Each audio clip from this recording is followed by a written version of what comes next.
सोचने वाली बात है। एक अदालत का कमरा है, कटघरे में एक आदमी खड़ा है जिसे शायद 10 साल की जेल हो सकती है। बिल्कुल एक टिपिकल सीन। हाँ बिल्कुल।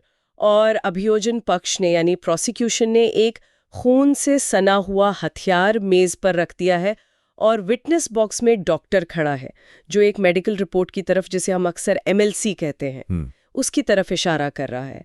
वो पूरे आत्मविश्वास से कह रहा है कि मौत इसी हथियार की चोट से हुई है। और उस वक्त कमरे में बैठे हर इंसान को लगता है कि बस केस तो खत्म हो गया। सही कहा।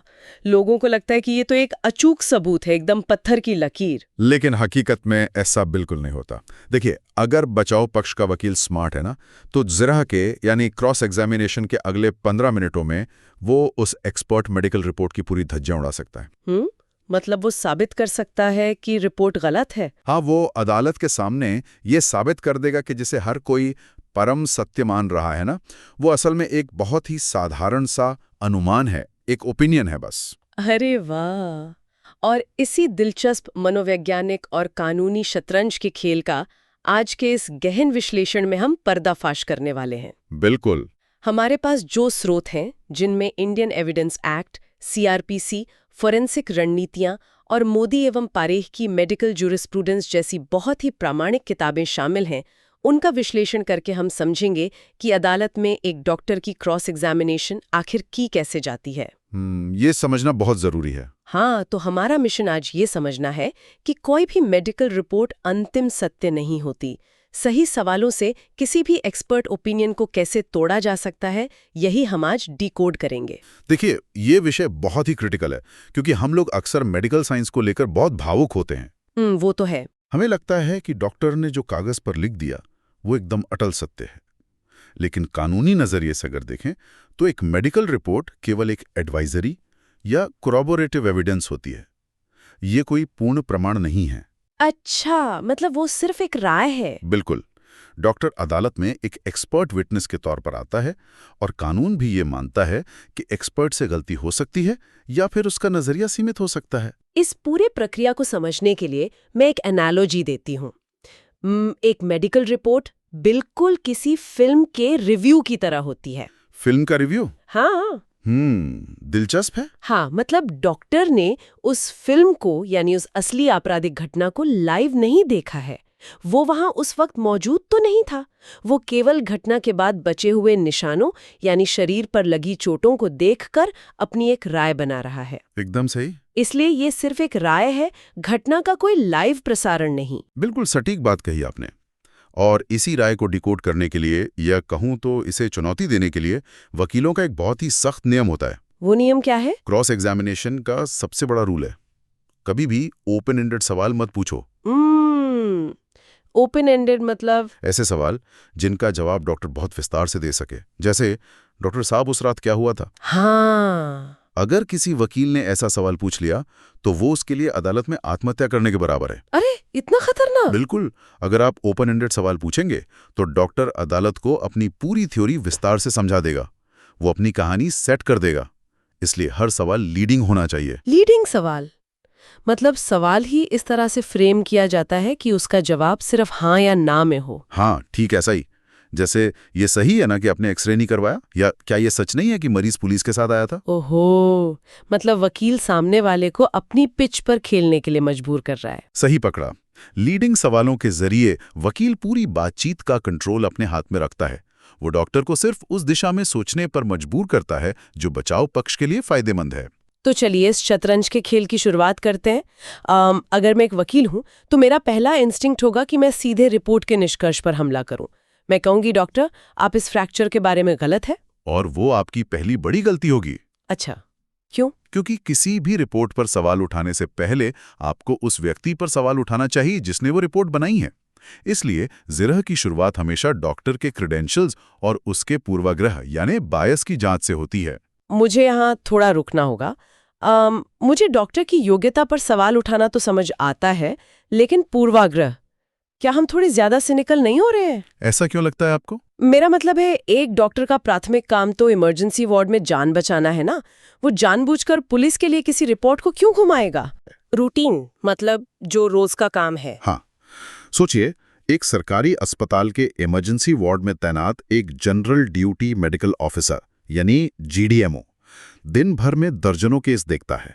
पुलिस लगातार उसके पास मारपीट के शिकार लोगों को लेकर आती है। उन पर वर्कलोड तो बहुत होता है। बहुत ज्यादा। ऐसे में एक होशियार वकील अदालत में सबसे पहले यह स्थापित करता है कि सामने खड़ा डॉक्टर कोई फोरेंसिक विशेषज्ञ नहीं है। अच्छा, तो वो सवाल कैसे पूछता है? वो सीधा पूछता है, क्या आप फोरेंसिक मेडिसिन में स्पेशलिस्ट हैं? डॉक्टर कहेगा नहीं। इसके बाद वकील पूछता है, क्या आप नियमित रूप से पुलिस के लिए एमएलसी बनाते हैं? जवाब मिलता है हाँ। और यहीं से ट्रैप सेट होना शुरू होता है। बिल्कुल। इसके बाद जिराह का सबसे खतरनाक सवाल आता है। वो क्या है? वकील पूछता है, डॉक्टर, क्या ये रिपोर्ट आपने स्वतंत्र रूप से तैयार की है या मरीज और पुलिस द्वारा दी गई हिस्ट्री के आधार पर? बाप रे, ये तो बहुत ही ट्रिकी स्थिति है ना? हाँ, अगर डॉक्टर ये मान ले कि उसने पुलिस की बताई कहानी या नैरेटिव के आधार पर रिपोर्ट बनाई है, तो वो सीधे बैकफुट पर आ जाएगा। इसका सीधा मतलब ये है कि उसकी राय पूरी तरह से स्वतंत्र है ही नहीं, बल्कि उस जानकारी से प्रभावित है जो उसे पुलिस ने पहले से दी थी। और यही वकील का असली लक्ष्य है, ये साबित करना कि डॉक्टर का दिमाग पहले से ही एक खास दिशा में सोच रहा था। इसे हम साइकोलॉजी में कंफर्मेशन बायस कहते हैं। कंफर्मेशन बायस मतलब जो हम पहले से मान लेते हैं उसी को सच साबित करने में लग जाते हैं। हाँ, जब आपको पहले ही बता दिया जाए कि इस व्यक्ति को लाठी से मारा गया है, तो आप हर चोट को उसी लाठी वाले नजरिए से देखेंगे। ये तो बहुत ही गहरा साइकोलॉजिकल खेल है। अच्छा, अब जब हमने डॉक्टर की विशेषज्ञता और उसके सोचने के तरीके पर संदेह पैदा कर दिया है, तो अगला कदम क्या होता है? हमारे स्रोतों के अनुसार इसके बाद उस पूरी प्रक्रिया की बारी आती है जो मरीज के अस्पताल में दाखिल होने से शुरू होती है। हाँ, डॉक्टर को बैकफुट पर लाने के बाद वकील घटनाओं के पूरे सीक्वेंस को डिकोड करना शुरू करता है। सीक्वेंस मतलब किस समय क्या हुआ? बिल्कुल। अस्पताल पहुंचने का समय क्या था, मरीज के साथ कौन था, और सबसे अहम बात, मरीज की हिस्ट्री किसने बताई। मेरी यहाँ एक उलझन है। हाँ, पूछिए। मान लीजिए मरीज ने या पुलिस ने झूठ बोला कि उसे कैसे चोट लगी। जी। लेकिन एक घाव तो घाव है ना। डॉक्टर तो अपनी आंखों के सामने उस सिर की चोट को देख रहा है।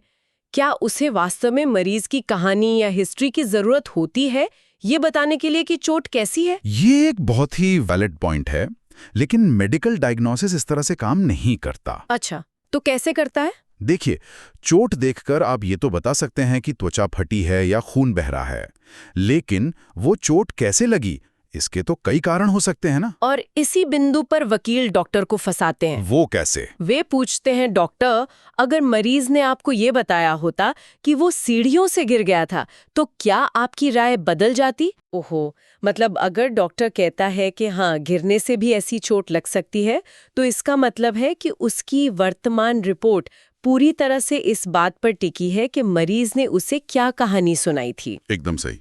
डॉक्टर को अदालत में ये स्वीकार करने पर मजबूर किया जाता है कि उसकी रिपोर्ट एक हद तक सुनी सुनाई बातों, जिसे हम हियर से कहते हैं, उस पर आधारित है। तो अगर मरीज की बताई कहानी झूठी है तो रिपोर्ट का आधार ही खत्म हो गया। बिल्कुल खत्म हो गया।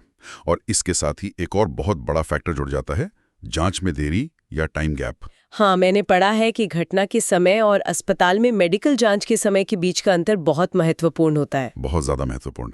फर्ज कीजिए एक घटना रात 8 बजे हुई, लेकिन मरीज अगले दिन सुबह 10 बजे अस्पताल पहुंचता है। मतलब करीब 14 घंटे का गैप। हाँ, इस 14 घंटे के गैप का सीधा सा मतलब है कि चोट के लगने के सटीक समय का अनुमान लगाना बहुत मुश्किल हो गया, निश्चितता कह सकते हैं। मतलब जब ये साबित हो जाता है कि प्रक्रिया और कहानी में खामियां हो सकती हैं, तो बात सीधे साइंस पर आ टिकती है। बिल्कुल। वकील अब मेडिकल साइंस की सटीकता पर सवाल उठाता है। चोट की उम्र या इंजरी एजिंग को लेकर भी बहुत सारे सवाल उठाए जाते हैं। हम टीवी शोज में देखते हैं कि डॉक्टर तुरंत बता देता है कि ये चोट ठीक 12 घंटे पुरानी है। असल जिंदगी में ये कैसे काम करता है? असल जिंदगी में टीवी जैसा कुछ नहीं होता। ये बहुत ही जटिल और अनिश्चित प्रक्रिया है।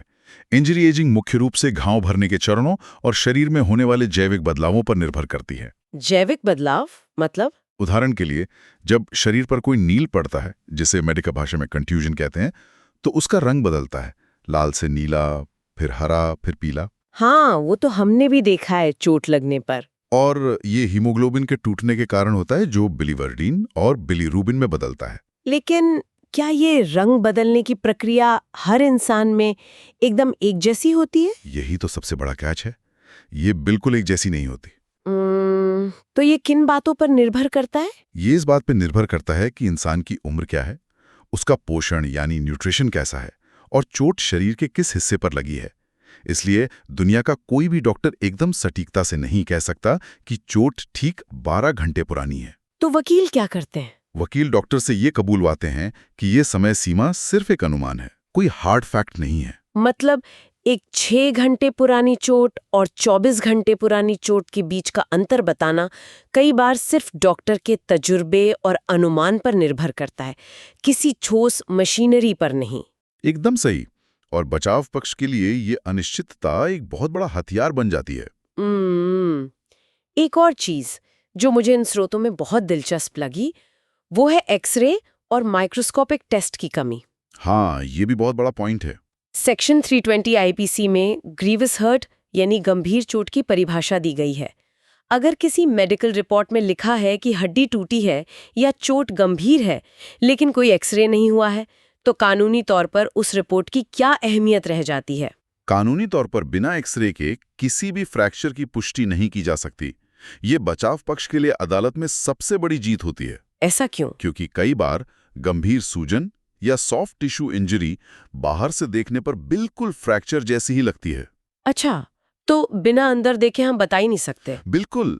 केवल बाहर से चोट को देखकर उसकी गहराई मापे बिना या रेडियोलॉजिस्ट की रिपोर्ट के बिना उसे गंभीर घोषित करना वैज्ञानिक रूप से पूरी तरह गलत है। ये तो बिल्कुल वैसा ही हुआ जैसे मैं किसी कार के डेंट को बाहर से देखकर ये दावा कर दूं कि कार का इंजन अंदर से टूट गया है, वो भी बिना बॉनेट खोले।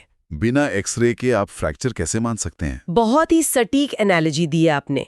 और आपको पता है, हथियारों की पहचान के मामले में भी बिल्कुल यही होता है। हथियारों की पहचान?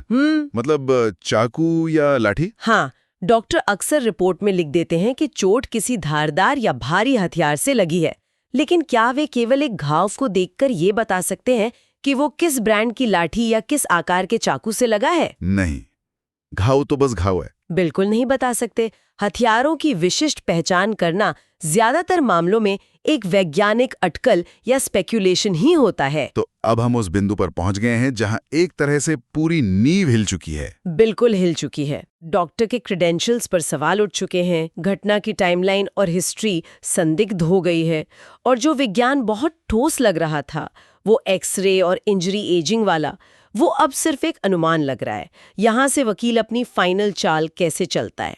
यहाँ वकील अल्टरनेटिव पॉसिबिलिटीज यानी अन्य संभावनाओं का दरवाजा खोलता है। अन्य संभावनाएं मतलब? वो डॉक्टर को ये मानने पर मजबूर करता है कि जो चोट रिपोर्ट में दर्ज है वो किसी और तरीके से भी लग सकती थी।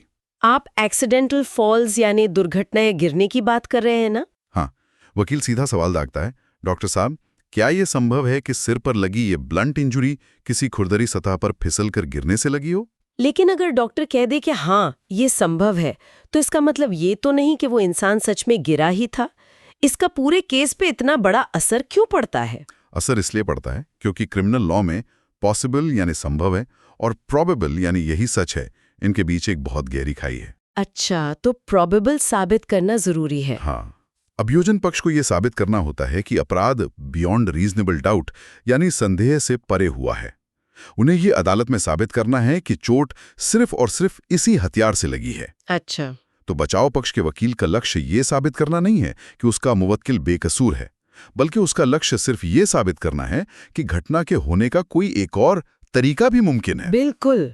जैसे ही डॉक्टर अदालत में कहता है कि हाँ, गिरने से भी ऐसी चोट लग सकती है, तो जज के मन में एक रीजनेबल डाउट या उचित संदेह पैदा हो जाता है। और हमारे कानून का तो मूल सिद्धांत ही यही है कि जहां संदेह होता है वहां सजा नहीं दी जा सकती। एकदम सही। वकील को सिर्फ उस 1% संभावना को साबित करना होता है और पूरा का पूरा केस पलट जाता है। इसके अलावा मैंने स्रोतों में यह भी देखा है कि सेल्फ इन्फ्लिक्टेड इंजरी यानी खुद को चोट पहुंचाने की संभावना को भी जिरह में इस्तेमाल किया जाता है। बहुत काम आता है।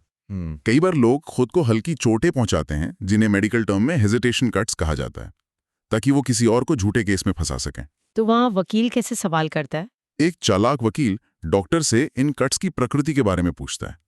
वो पूछता है कि क्या ये घाव इतने हल्के हैं कि व्यक्ति खुद को मार सकता है? और अगर डॉक्टर मान ले तो? जब डॉक्टर हाँ कहता है तो एक और रीजनेबल डाउट पैदा हो जाता है। ये पूरी प्रक्रिया वाकई आंखें खोलने वाली है। बिल्कुल। अगर हम इस पूरे शतरंज के खेल को एक साथ जोड़ें तो मुख्य निष्कर्ष ये निकलता है कि एक MLC रिपोर्ट, जिसे समाज और मीडिया अक्सर किसी आपराधिक घटना का एब्सोल्यूट प्रूफ मान लेते हैं, वो सिर्फ एक एडवाइजरी है। सही कहा।